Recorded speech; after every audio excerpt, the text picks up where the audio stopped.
Well, there was a clue in that song as to what the title today is. Follow me. Follow me. Actually, during the week I was just listening to a Radio 4 program called Word of Mouth, I think it was called. And it's about advertising. And it was talking about things that people remember, like snappy sayings, snappy words that come out. Some of them I expect you'll remember. And the reason I'm raising this as a sort of preamble is because if you remember nothing else about this morning, remember those two words, follow me. Got that? Follow me. Are we up there? No, we're not up there yet. We've got a few slides, but unfortunately some of them are a little bit dark. Anyway, we've got a lake view for a minute. But do you remember some of these sayings? Well, the first one is pretty obvious. Heinz means beans. Okay, we all know Heinz means beans. Do you remember the rest of the song that went with that? Heinz means beans. Come on. A million? Somebody's got it, yeah. A million housewives every day. Pick up a can of it, yeah. You know all those. Okay, what about Every Little Helps, a more modern one. Every Little Helps. Tesco's, thank you. Okay, Snap, Crackle, Pop. Rice Krispies. Do you know that one? Where's David? Do you know that one is 90 years old? Oh, sorry, I wasn't giving anything away then. Why did I mention it, David? I don't know, can't imagine. That one is 90 years old, so even you can't remember the very beginning of that.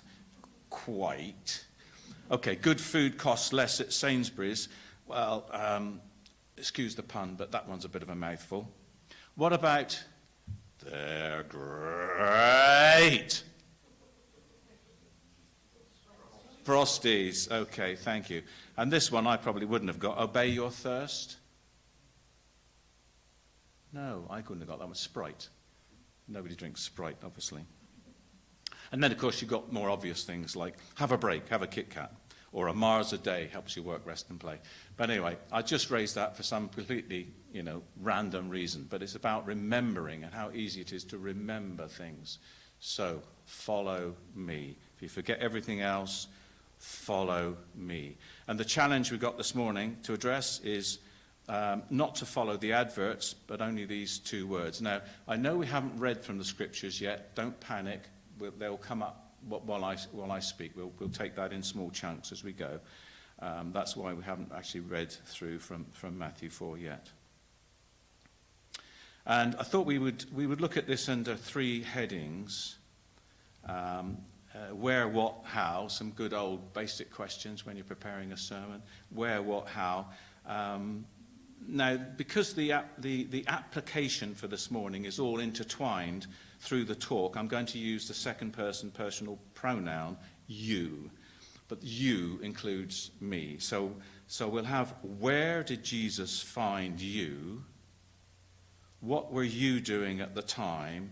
And how did you respond? Okay, so that's the three subjects, headings really. Where did Jesus find you? What were you doing at the time? And how did you respond? So, if we kick off then, where did Jesus find you? And of course, I'm mainly looking in Matthew at these, the calling of these disciples on the seashore. So have we got Matthew 4? I expect we have.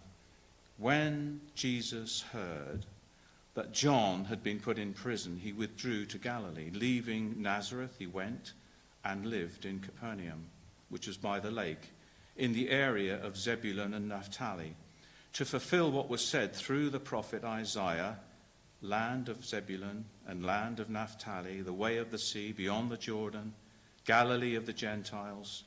The people living in darkness have seen a great light.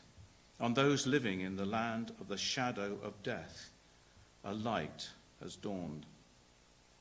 From that time on, Jesus began to preach, repent, for the kingdom of heaven has come near.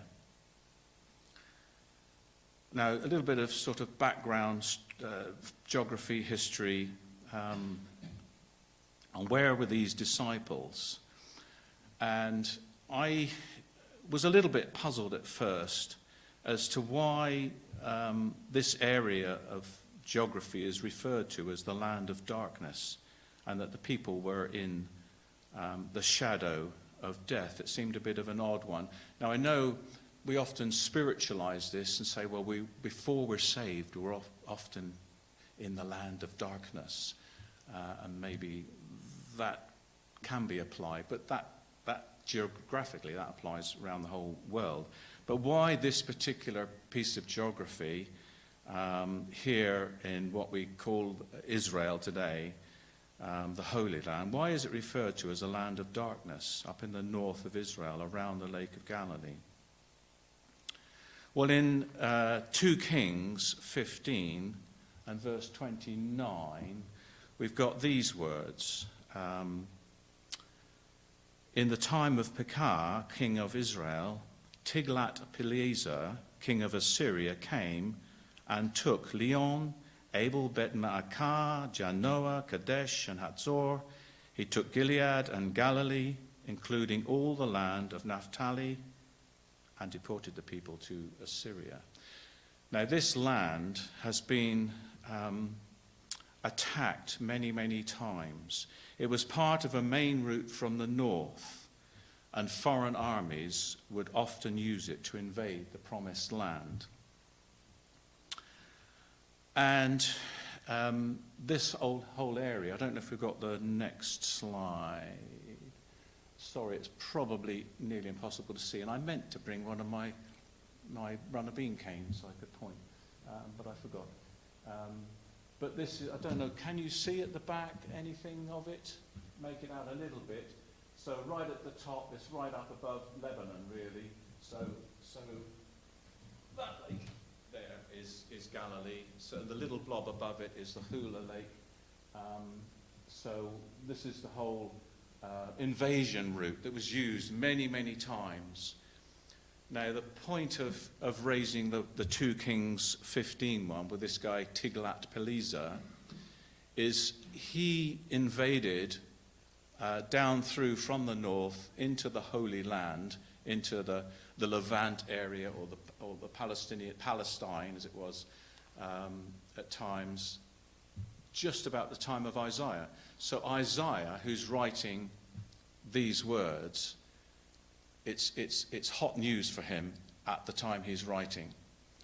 So that is why I think he's calling that area an area of darkness and shadow of death. Then that gets quoted, obviously, by Matthew. Okay. It was also, of course, often called the way of the sea because of the Sea of Galilee there. Now, to the east, and just to emphasize, I've picked that one out because it fits with this Matthew reading, that Tiglath-Pileser, that time is about 734-ish BC. And then you've got a picture there from the Bible maps. You can see there slightly more clearly. And it's on my Bible map, it says the Sea of Chinnereth. But actually, the modern name for it is a slight deviation from that. Nowadays, the Israelis call it Yam Kinneret, Yam being sea, Kinneret, which is probably just the modern pronunciation. We all know it as the Sea of Galilee, but the locals call it Kinneret. So that whole area, around that area, and it included, I haven't got it there, but included the tribal areas of Zebulun and Naphtali, is just to the left of the lake. And I think when we lived out there, we were on the borders of the lake. We were probably in the area of Naphtali. And then to the east and the north of the lake are the Golan Heights. I do wish I brought my stick. There isn't one around anywhere, a pointer, I suppose, is there? No. Okay. Oh, I can see a stick. Can I borrow yours, John? Can I borrow a stick? Do you mind? Is that okay? You can manage without it. Yes. Brilliant. Excellent. Okay. So the Golan Heights stretch from about here to Mount Hermon, which is right at the top of the picture. Okay? Now, if you're invading from this side, that's a barrier. So you've got to come down this side of it, or you've got to come right down here and come in this way. And there's a valley here. Currently, this is the border between Syria and Jordan. And there's this valley called the Yarmouk Valley here. So the invading forces either had to come that way, or if they came across here, they had and right onto the top area there, they would have a major advantage because they could shoot down onto anything going below. Am I okay to hang on to this for a minute? Thank you. And when we were there, we lived about here on this western side of the lake. Just Tiberias is about there, and we were in a little village called Corialit. And we could sometimes hear the tanks practicing up on the Golan Heights. The Israeli forces maintained a tank unit and others up on the Golan Heights, because although we're talking about 734 BC, still today the threats come from that area, and it's now predominantly Iran, and Iran obviously is off that picture, but Iran has placed lots of forces in Syria today. This is Syria, and also has effectively forces in Lebanon as well, and of course further down here in Gaza. So nothing changes, does it? I mean, the forces are still arrayed against Israel. And I think we've probably got another picture here to sort of illustrate that. And I'm sorry, it's a little bit dark, but what you're looking at there, in fact, is an army emplacement. You're inside a gun turret here, and that is looking out at Syria. All these photos, courtesy of Andrea, when we were living there, and we were taken on a trip up around there. So today, the forces are still stationed all along there to protect the land. So I'm going into all that just to emphasize that this area, when it's called a land of darkness and the shadow of death, you see why. Because it was a dangerous place to live, and it still is to some major degree. Then we've got another picture, I think, of close up there, really, of the Sea of Galilee from the Bible map. You'll see Tiberias, Magdala, Capernaum, where in these readings where Jesus had moved across to from. So he'd moved from here to Nazareth, and he was now living here in Capernaum when he went to call these disciples. Okay, so this is where Jesus found these men on the shore of the lake. Some on the shore, obviously, some out in a boat. So we've got another reading from Matthew 4, and we've got a couple of verses here. As Jesus was walking beside the Sea of Galilee, he saw two brothers, Simon, called Peter, and his brother Andrew, and they were casting a net into the lake, for they were fishermen. "Come and follow me," Jesus said, "and I will send you out, to fish for people." At once they left their nets and followed him. So a question then, where did Jesus find you? Were you at home, at church, at work or school, or some far-flung place on the planet? Wherever it was and whatever you were doing, the important thing was Jesus found you. He found you. And then let's move on to what you were doing when he found you. As he says, follow me. There's another reminder. Now we've got another reading from Matthew 4, which says, going on from there, he saw two other brothers, James, son of Zebedee, and his brother John. They were in a boat with their father Zebedee, preparing their nets. Jesus called them, and immediately they left the boat and their father and followed him. So the disciples in this passage were fishermen. They were busy at work. They were not idle. So why did Jesus choose them? Well, we all know the saying, if you want something done, ask a busy man. Maybe that was part of the reason, I don't know. But I imagine, if we have the next picture, they would have been fit, working at a manual job, requiring maybe sleepless nights on fishing on the water. They were busy earning a living, providing for themselves and their families. Well, there was two sets of brothers. I can imagine another factor was these brothers were loyal to each other. And possibly, most likely, the two sets of brothers would have known one another. I mean, let's face it, fishermen working on a lake, I mean, it isn't that big. I think it's, from memory, 8 miles wide and 13 miles long. But the area for fishing, they would have been on that western shore around the Capernaum area. Interesting that, I don't know, quite a few years ago, the lake was much lower than it would have been, and they discovered a boat in the mud that turned out to be about 2,000 years old.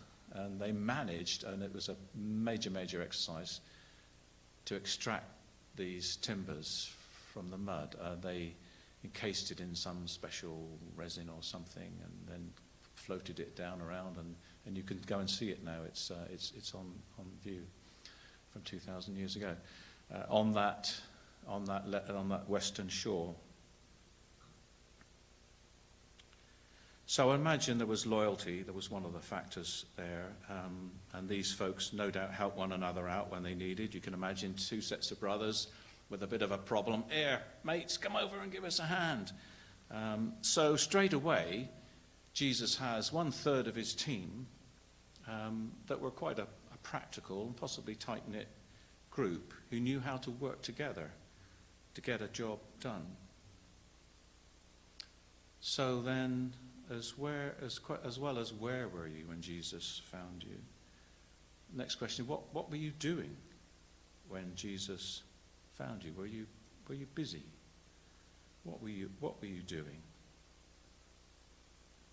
Because some of us, work practically with our hands. Some use other skills. Some people, not like me, use their brains, and all sorts of different skills that we have. Nathaniel, remember, the theory is probably Nathaniel was studying Torah under the fig tree when Philip found him. And Matthew, of course, we know he was busy counting the shekels when Jesus called him and said, "Follow me." So what were you doing when Jesus found you? I think too about the thief on the cross. Thinking of all the situations that God might have called people from. He didn't have an awful lot to offer, did he, really? Except, Lord, remember me when you come into your kingdom. That was about it. How strange. Jesus' response. You'll be with me today in paradise. What did he have to offer? Not a lot.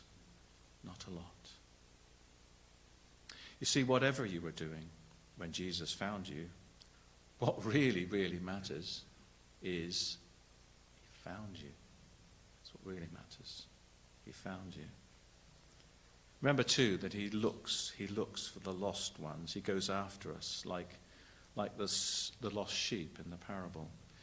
Was the sheep pleased to have been found? I can imagine it was. So then thirdly, how did you respond? Well, how did these men at work by the lake respond Did they question who he was, what he was doing, why he wanted them? We're not told about that in this particular passage, but we can, I think, fairly safely assume there was a lot more said than is recorded here. After all, they left their nets, their boat, and even their poor old dad and followed him. And we know from other scriptures that they didn't abandon their families or in fact their businesses, but they did follow Jesus and dedicate their lives to him. They became his disciples. They traveled with him, learnt from him, supported him, took on his mantle of preaching, teaching, healing the sick and casting out demons. So how did you respond? How did I respond? Well, that's my 3 words. And that gives me a slight problem because I want to ask another one. So I'm calling this 3B, just so I can get away with it. So why did Jesus call them? Well, we know that he said to these men, I will make you fishers of men. So I guess he must have thought they would make good evangelists, which obviously they certainly did. But take Peter, for instance, this unstable, impetuous, maybe a bit unpredictable, hot-headed chap. So why did Jesus call him? Maybe he saw what he would eventually become. He saw something in the future. He saw what would turn them from fishers of fish to fishers of men. And of course, so much more. And they followed him, they respected him, they believed in him, they learnt, they copied, they obeyed, they submitted, they gave their lives to him. They knew he was their Redeemer, their Saviour, and they came to understand, without doubt, that he was the prophesied Messiah, the anointed one, sent by God.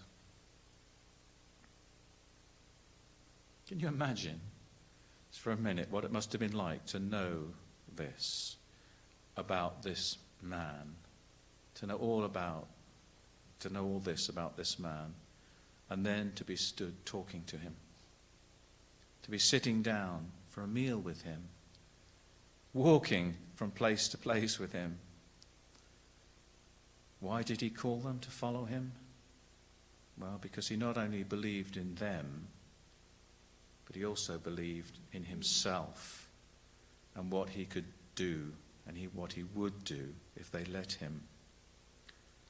The limiting factor, you see, was no longer their abilities. It was no longer their talents that would have limited things, or their resources which would have limited things. The limiting factor was his. And are there any? So why does Jesus call us? Not because of us, not because of our talents or our gifts. Although, of course, he can and does use those. But no, it's because of him and what he knows we can become if we lay our lives down and follow him. And then we become people of the way. Do you remember? That was what the first disciples were called. People of the way, before they were called Christians. They were called people of the way, and we become people of his way, to walk with him, talk with him, to know his presence wherever we are, whatever we're doing. We become God's people, the salt and light in the earth, giving the world flavor and a meaning as light exposes darkness and sin, and changing his world bit by bit, little by little, magnifying his name, making him known through words and deeds, showing loving kindness and compassion to a world that is rapidly losing it. So let's continue to press on in our effort to follow him, as those early disciples did.